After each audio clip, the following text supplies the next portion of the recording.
నిజంగా జీవితంలో దెబ్బతిన్నాడంటే తిన్నాడు. ఎక్కడ తిన్నాడు, ఎలా తిన్నాడు ఒక్కసారి మీకు అర్థం కావాలంటే మొదటి రాజుల గ్రంథం రండి, ముగించేద్దాం. మొదటి రాజుల గ్రంథం 10వ అధ్యాయం. మొదటి రాజుల గ్రంథం 10వ అధ్యాయం 14 వచ్చిన అనుకుంటా, ఒకసారి చూడండి. మొదటి రాజుల గ్రంథం. ఏటేటా సొలొమోను గారికి వచ్చి బంగారము 1300. ఇదియుగాక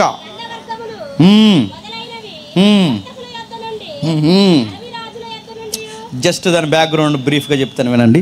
సొలొమోను గారికి మంచి పేరు ఉంది, సొలొమోను గారికి అధికారం ఉంది, సొలొమోను గారికి జ్ఞానం ఉంది, సొలొమోను గారికి చాలా ఫాలోయింగ్ ఉంది. అలాంటి గొప్ప ఆయనకి గిఫ్ట్లు వస్తున్నాయట. ఏటేటా సొలొమోను గారికి వచ్చే బంగారం 1332 మణుగుల ఎత్తు బంగారం. వాడల బంగారం వస్తుంది, టన్నుల బంగారం వస్తుంది, గుట్టలు ఎండి బంగారాలు వస్తాయి. ఇంకా లెక్క లేదండి బంగారం. ఆయనకి బంగారం అంటే గుర్తొస్తుంది. ఆ గుండె అయిన ఒక ఆయన ఉన్నాడు చూసి కదా, ఆయన ఒక ట్యాగ్ ఇచ్చాడు. ఏమన్నాడు? ఫేమస్ అయిపోయాడు ఆయన. డబ్బులు ఊరకే ఎవరికి రావు. విషయం చెప్తున్నా, డబ్బులు ఊరకే రావన్న ఆయనకి రివర్స్ ఆన్సర్ ఏంటో తెలుసు. ఇక్కడ డబ్బులు ఊరకే రావు కాదు, బంగారం ఊరకే వస్తుంది. ఎవరికి చెప్పండి? ఊరకే.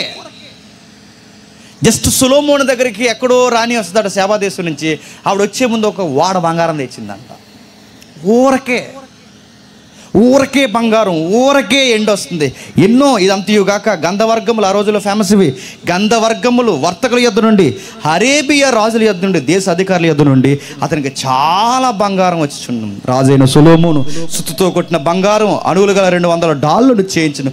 డాలు ఒక్కొక్కటిగా 600 తులములు ఎత్తు. నడుతున్నాను. డాల్ అంటే ఏంటండి? ఎవడైనా బాణం వేసినా, కత్తిరిస్తున్నా ఆ ఆయుధం మన మీద పడకుండా, అసాల్ట్ జరగకుండా అడ్డు పెట్టుకునే వస్తువునే చెప్పండి డాల్. ఇలా ఉంటుంది రౌండ్ షేప్లో, ఇలా అడ్డు పెట్టుకునే దాన్ని డాల్ అంటారు. అడుగుతున్నాను, ఎవడైనా దాన్ని బంగారంతో చేస్తాడండి? అంటే గురువు గారికి ఎంత బంగారం ఎక్కువైపోయింది మీకు అర్థం అవ్వాలి. బంగారం డాళ్ళు బంగారంతో చేస్తున్నాడట. మరియు సుత్తుతో కొట్టిన బంగారం. సుత్తు అని ఎందుకు వాడతారో తెలుసా? రచయితలు సుత్తుతో కొట్టిన బంగారం అంటే నెంబర్ 1 గోల్డ్ అని. ఇప్పుడు మనం పెట్టుకుంటున్న ఆభరణాలు మా వైఫ్ పెట్టింది, పెట్టుకుంటున్నామా? ఇప్పుడు మెడలో వేసుకునేవి కానీ ఇవన్నీ ఉన్నాయా? ఇవి బిస్కెట్ బంగారం వల్ల తయారవుతారు. నాకు మొన్నే తెలిసింది. బిస్కెట్ బంగారం మరి దేనికి? ఆభరణాలు చేసుకోవడానికి పనికిరాదట. మరి దేనికంటే జస్ట్ మనకి దాచుకుని సేవింగ్స్ కోసం అంతే. మనకు మళ్ళీ రేట్ వచ్చినప్పుడు అమ్ముకోవడానికి అంతేకి తప్ప అదంట ఆభరణాలకు పనిచేయదట. అంటే నెంబర్ 1 గోల్డ్ బిస్కెట్టా ఇదంటే చుత్తుతో కొడితే సాగి ఆభరణాలు అవుతుంది చూసారా, అది నెంబర్ 1 గోల్డ్. అంటే ఈయనకి బిస్కెట్ బంగారాలు వస్తున్నాయి, ఈ బంగారం వస్తుంది. ఒకటేంటండి, గోల్డ్లో ఎన్ని బంగారాలు రావాలో అన్నీ వచ్చేస్తున్నాయి అంట ఆయనకి, అన్నీ వస్తున్నాయి ఆయనకి. అందుకే ఆయన చూస్తున్నాడు చూడండి. మరియు రాజు దంతముతో పెద్ద సింహాసనం చేయించి సువర్ణముతో దాన్ని పొడిగించును. దంతం అంటే ఈ మధ్య కాబట్టి మౌతు పట్టుకుని వచ్చేస్తుంది, మై కట్టుకుని టపాల మన గ్లాస్ పగలగొట్టేసి మన దగ్గరకు వచ్చి మీ టూత్పేస్ట్లో ఉప్పు ఉందా అంటున్నారు. ఈ పాసి దంతాలు కదా అక్కడ చెప్తున్నది. దంతం అంటే ఇటు తెలిసి ఇక్కడ ఏనుగు దంతాలు తెప్పిస్తున్నాడట. ఏనుగు దంతాలు దేనికంటే? అసలు నేను అడుగుతున్నాను, తమ్ముడు ఇది చేయించాను రాత్రి నాకు చాలా గొప్పగా చెప్తున్నాడు. ఇది చేయించా మా బ్రదరే చేశాడు బ్రదర్ అని చెప్తున్నాడు. అడుగుతున్నాను, సొలొమోను గారట ఆయన కూర్చొని ఇలా గ్లాస్ పెట్టుకోవడానికి, సింహాసనం మీద కూర్చోడానికి దానికి ఉడ్డు వాళ్ళదంట ఆయన. చెప్పండి, ఏనుగు దంతం. ఎంత రిచ్ అండి ఆయన. ఆ ఏనుగు దంతాన్ని వాడటమే కదా ఆయన కూర్చున్న సింహాసనానికి, ఆ పోడియంలకు వాడింది ఏనుగు దంతమే కదట. దానికి మళ్ళీ దానికి సింబల్, దానికి లుక్ అదిరిపోవాలని ఏం పొడిగించాడట? మళ్ళీ గోల్డ్. ఇంకా విచిత్రంగా కిందకి చెప్తున్నాను, ఎందుకు ఎవరేస్తున్నాను మీకు అర్థమవుతుంది కిందకి వెళ్ళేసరికి. ఇంకా కిందకి ఈ సింహాసనం 6 మెట్లును, సింహాసనం మీద భాగపు వెనక తొట్టు గుండ్రము, ఆసనమునకు ఇరుపార్శ్వముల ఊత చేలును, ఊతల దగ్గర 2 సింహములున్న. అవి బంగారమే, మెట్లు బంగారమే. ఊత చేతులు అంటే ఇలా ఎక్కేటప్పుడు ఇలా ఉంటుంది కదా, ఆ ఎక్కుతున్నప్పుడు ఆ సపోర్టు ఏవెత్తున్నావు అవి బంగారమే. అన్నీ బంగారం చేస్తున్నారు. మళ్ళీ వెనకాల ఒక గోల్డ్ అంటే ఉదయిస్తున్నట్టు రౌండ్గా పెట్టాడట. అంటే అసలు సింహాసనాల వెనకాల బ్యాక్గ్రౌండ్లో ఉండాలని టెక్నాలజీ తీసుకొచ్చింది ఎవరో తెలుసా? ఈ కింగే. ఇప్పుడు సీఎం కుర్చీలు వెనక పెడుతున్నారు కదా, ఉదయించిన సూర్యుళ్ళు ఏదో పెడుతున్నారుగా.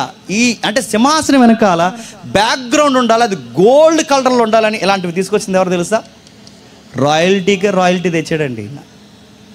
మొత్తం మీద తెచ్చాడు, అన్నీ చేశాడు, అన్నీ బంగారం. మరియు 21 వచనంలో, మరియు రాజైన సొలొమోను పాత్రల బంగారమే ఉండు, లెబనోన్లో అరణ్యపు మందిరపు పాత్రల బంగారమే ఉండు, ఎండిది ఒక్కటి లేదు, మందిరంలో పాత్రలు అన్నీ బంగారమేనంట. సొలొమోను దినముల్లో ఎండి ఎన్నికకి రాలేదు. పాత్రల బంగారం అంటే మీకు ఎవరేస్తాను వినండి. పాత్రల బంగారం అంటే అప్పుడప్పుడు కొంతమంది పోటీగాళ్ళు గొప్పలు చెప్తుంటారు, మా తాత గోల్డ్ స్పూన్ రా అని. రివర్స్ ఏంటి చెప్పిన, మీ తాత స్పూనే గోల్డేమో, సొలొమోను ఇంట్లో స్నానం చేసే డొక్కు గోల్డ్, బకెట్ గోల్డ్, తినే ప్లేటు గోల్డ్, మెట్లు గోల్డ్, ఇంకా చెప్పండి డాలు గోల్డ్, అన్నీ గోల్డ్. నువ్వు స్పూన్కి ఎంత బిల్డప్ ఇస్తే ఇక్కడ అన్నీ చెప్పండి, అన్నీ గోల్డే, అన్నీ గోల్డ్. చూడండి ఇంత గోల్డ్ ఉంది ఆయన దగ్గర, ఎంతో ఉంది. ఎన్ని విషయాలు ఉన్నాయో ఇన్నున్న ఆయనకి మీరు గమనించండి. 11వ అధ్యాయంలో మొదటి మాటలో రెండవ అయితే రాజు అయిన సొలొమోను ఫరో కుమార్తెనే గాక ఆ జనముల్లో ఇంకా అనేక మంది పరాస్త్రీలను మోహించి కామతురత గలవాడే వారిని ఉంచుకొని వచ్చిన అతనికి 700 మంది రాజకుమార్తెలైన భార్యలు ఉండెను, 300 మంది ఉపపత్తిని కలిగి ఉండెను. అతని భార్యలు అతని హృదయాన్ని ఆక్యుపై చేశారట. మీరు గమనించండి, ఎంతమంది అంట? 1000 మంది అంట. ఎంతమంది? 1000 మంది. బాగా వినండి, 1000 మంది. ఆయనకి బంగారం ఉంది, ఎండు ఉంది, పిలిస్తే పరిగెట్టే మనుషులు ఉన్నారు, ఇన్ని రకరకాల వ్యక్తులతో ఆయనకి కలెక్షన్ ఉంది. ఫరో కూతురు అంటే ఆ రోజుల్లో మాటలా ట్రంప్ కూతురుని చేసుకున్నట్టు అన్నమాట. ఫరో కూతురుని చేసుకున్నాడు. ఇరుగుపొరు రాజులు, ఈ దేశానికి వెళ్ళినా ఆయనే ఇలా మాంగారే, ఈ దేశానికి వెళ్ళినా ఆయనే ఇలా మాంగారే. ఎన్ని దేశాలకు వెళ్ళినా అన్ని దేశాల రాజులు ఎవరు మాంగారులు చెప్పండి? ఈ రాణీలు వచ్చేటప్పుడు కుదురింగా ఖాళీగా రాక అంతంత బంగారాలు పట్టుకుని వచ్చారంట. డబ్బు ఎక్కువైపోయింది, అన్నీ ఎక్కువైపోయాయి. 4వ వచనంలో సొలొమోను వృద్ధుడైనప్పుడు అనుంది. ఏంటట? ఇప్పుడు చెప్పండి. సొలొమోను దగ్గర డబ్బు ఉంది, సొలొమోను దగ్గర పేరుంది, సొలొమోను దగ్గర మనుషులు ఉన్నారు. సొలొమోను దగ్గర ఈ మాట అంటున్నాను ఏమనుకోకండి, శృంగారంలో ఆరితేరిపోవడానికి 1000 మంది స్త్రీలు ఉన్నారు, ఉపపత్తులు ఉన్నారు, రకరకాల వ్యక్తులు ఉన్నారు. ఎన్ని ఉన్నా సొలొమోను దగ్గర ఉన్నది ఏంటి చెప్పన? వయసు లేదు. ఏమి లేదు? వయసు లేదు. బంగారం ఉంది, డబ్బు ఉంది, మనుషులు ఉన్నారు, స్త్రీలు ఉన్నారు, సింహాసనాలు ఉన్నాయి, అన్నీ ఉన్నాయి. కానీ వయసు ఆగమన్న ఆగలేదు. చూడండి, వృద్ధుడైనప్పుడు నడుతున్నాను. ఇప్పుడు డబ్బు ఉంది, వయసు అయిపోయినోడికి పట్టుకెళ్ళి కోటి రూపాయలు ఇవ్వని లేగలేనోడికి నాకెందుకురా అంటాడు. వయసు అయిపోయిన పెద్ద ఆయన దగ్గరికి వెళ్ళి నీ కోసం మోలానీసాన్ని తెచ్చామనండి, ఎవరావిడ అంటాడు. కనబడతా లేదు అంటాడు. నేను అడుగుతున్నాను, ఈ వయసులో మోనాలిసా ఐశ్వర్యాలు అందరూ వచ్చినా నడుగుతున్నాను, అనవసరం. డబ్బున్న అనవసరం, కావలసిన తిండున్న అనవసరం. ఇప్పుడు ఆయన ఏం చేయాలన్న ఏముండాలి చెప్పండి? వయసు ఉండాలి. అయిపోయింది. సొలొమోనుకే వయసు అయిపోయింది.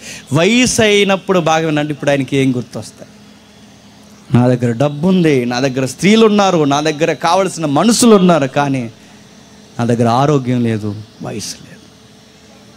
ఇలాంటి గాయాలతో రాసిన పుస్తకమే చెప్పండి ప్రసంగి గ్రంథం. వయసు అయిపోయాక రాసిన పుస్తకమే ప్రసంగి గ్రంథం. ఇలాంటి బాధల్లో రాసిన పుస్తకమే ప్రసంగి గ్రంథం. వయసు అయిపోయిందంట. వయసు అయిపోయినాడు ఏం బాధపడతాడు చెప్పండి? నాకే వయసు అయిపోయింది అనుకోండి, రేపో మాపో డాక్టర్ గారు చెప్పేస్తారు, వయసు అయిపోయాక చెప్తారు కదా. ఇంకా ఎవరు వచ్చారు కూడా అని అడుగుతారు. మనవాళ్ళు మనవరాళ్ళు వస్తారు. ఎక్కడున్నారు? హాల్లో ఉన్నారు. పిలుస్తారు, బాబు రూమ్కి రండి అని పిలుస్తారు. ఏమవుతాడు? మా తాతయ్య గారండి. ఇంకా 4 రోజుల కన్నా ఎక్కువ ఉండని చెప్పేస్తారు. ఆ చెప్పేసిన మాట దరిద్రం ఏంటంటే కిటికీలోంచి పేషెంట్గా మనకి వినబడుతుంది కదా, వినబడేలా చేస్తాడు దేవుడు, వినబడుతుంది.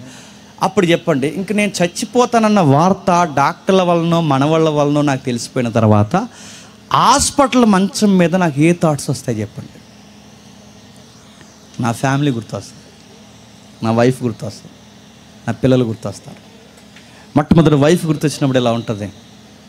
30 ఏళ్ళు 40 ఏళ్ళు కలిసి కాపురం చేసినాం, తిట్టుకున్నాం, కొట్టుకున్నాం, బాధపడ్డాం, ప్రేమించుకున్నాం, కలిసి తిన్నాం, కలిసి ఆకలుతున్నాం, కలిసి నిద్రపోయాం, కలిసి తిరిగాం, 40 ఏళ్ళు కలిసి తిరిగాం. ఇప్పుడు ఈ తోడుగా నేను వెళ్ళిపోతున్నాను. నేను వెళ్ళిపోయిన తర్వాత తను ఎలా ఉంటుందన్న బాధ నన్ను తినేది చెప్పండి. నేను వెళ్ళిపోయిన తర్వాత తనకు ఇప్పుడు మెతుకులు ఎట్టే వాళ్ళు ఉంటారు ఉండరని బాధ తింటుందో తిందా చెప్పండి. నేను వెళ్ళిపోయాక నా భార్య ఏమైపోతుంది, బాధ ఎక్కువ అవుతుంది. ఇది మీకు అర్థమైతే ఒక ఆవిడ ఉంటేనే ఎంత బాధపడితే ఇప్పుడు చెప్పండి.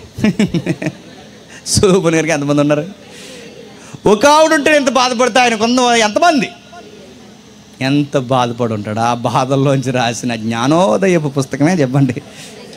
అందుకన్నాడు స్త్రీలు వేస్ట్, మనీ వేస్ట్, ఈ సూర్యుని కింద ఏవైతే సంబంధాలు పెట్టుకుని ఇవన్నీ వేస్ట్ వేస్ట్ వేస్ట్.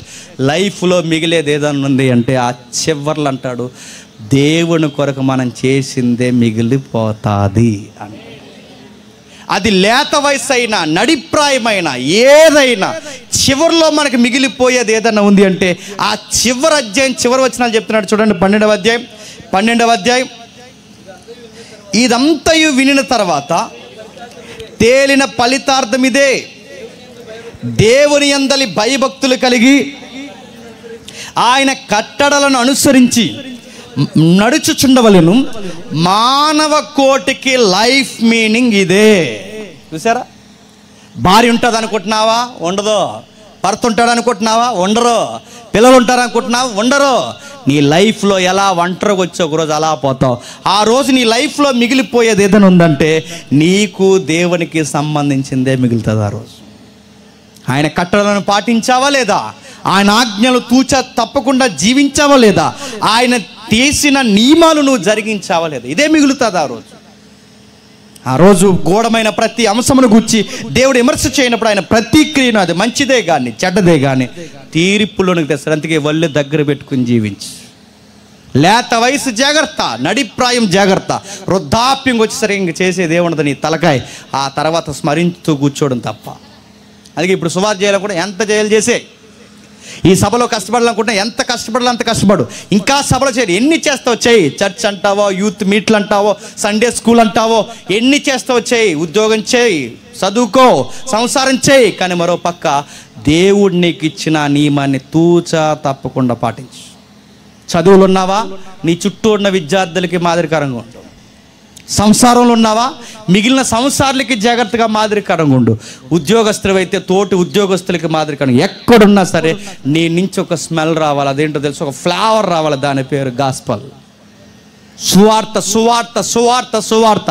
ఏంటో అవి డిఫరెంట్గా ఉంటాడంటే ఎస్, వాళ్ళు ఒక నాలెడ్జ్ ఉంది. ఆ నాలెడ్జ్ ఏంటో తెలుసా? సువార్త. వాడు తుమ్మినా దొగ్గినా ఏం చేసినా, వాడు తినడానికి కూర్చున్నా, ఎక్కడికి రమ్మన్నా, చివరికి ఒక పార్టీకి రమ్మన్నా, వాడు దేంతో కంపేర్ చేసుకుంటాడంటే సువార్తతో. రేపొద్దున్న నువ్వు చచ్చిపోయిన తర్వాత మిగిలిపోయేది ఏదైనా ఉందంటే, దేవా ఆ రోజు 2 రోజులు మేము సవాలు చేస్తాం, 3 రోజులు సవాలు చేస్తాం, దేవా నీ కొరకు ఇక్కడ సువార్త చెప్పాను, దేవా ఇక్కడికి పరిగెట్టాను, దేవా ఇది చేశాను, నీ ఆజ్ఞలు నెరవేర్చడానికి నేను ఎంత భయపడి జీవించాను అనగానే అప్పుడు అంటాడు, బలా నమ్మకమైన దాసుడా. 60 ఏళ్ళ చిన్న జీవితంలో ఇలా కనబడాలా పోయే చిన్న దశలవి ఆ యవన ప్రాయమైన నడిప్రాయమ. ఆ టైంలో నువ్వు చాలా జాగ్రత్తగా ఉన్నావు. వృద్ధాప్యంకి వచ్చినప్పుడు నన్ను జాగ్రత్తగా చూస్తావు. అందుకే మన వయసు అయిపోయిన తర్వాత భార్య మనతో ఉంటుంది లేదు నాకు తెలియదు, పిల్లలు మనతో ఉంటారు లేదు నాకు తెలియదు, కానీ నువ్వు దేవుణ్ణి పట్టుకుని ఏడిస్తే మృదుము వచ్చు వరకు ఎత్తుకునేవాడు ఒకరు ఎవరు చెప్పండి? నేను పుట్టించిన యెహోవా. ఆ రోజు నిన్ను ఎవరు చూస్తారు లేదు నాకు తెలియదు, కానీ యెహోవా మాత్రం నేను చూస్తాడు. నువ్వు నెమ్మదగల స్థలముల్లోనికి చక్కగా ప్రశాంతంగా నీ మరణాన్ని ముగించుకునేలా దేవుడు నీకు సన్నాహాలు సిద్ధపరుస్తాడు. అందుకే ఈ లెసన్ అంతా విన్న తర్వాత మీకు అర్థం కావాల్సింది ఏంటి? ఒకటే, అన్ని దశల వాళ్ళు ఉన్నారు ఇక్కడ. టీనేజ్లో ఉన్నవారు ఉన్నారు, నడి వయసులో ఉన్న వాళ్ళు ఉన్నారు, వయసు దాటిన వారు ఉన్నారు. ఈ అన్ని దశల వారికి మీరు ఒకసారి ఊహించండి.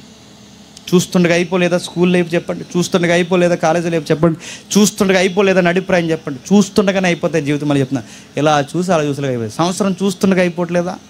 గిర్రని తిరిగి వస్తుంది.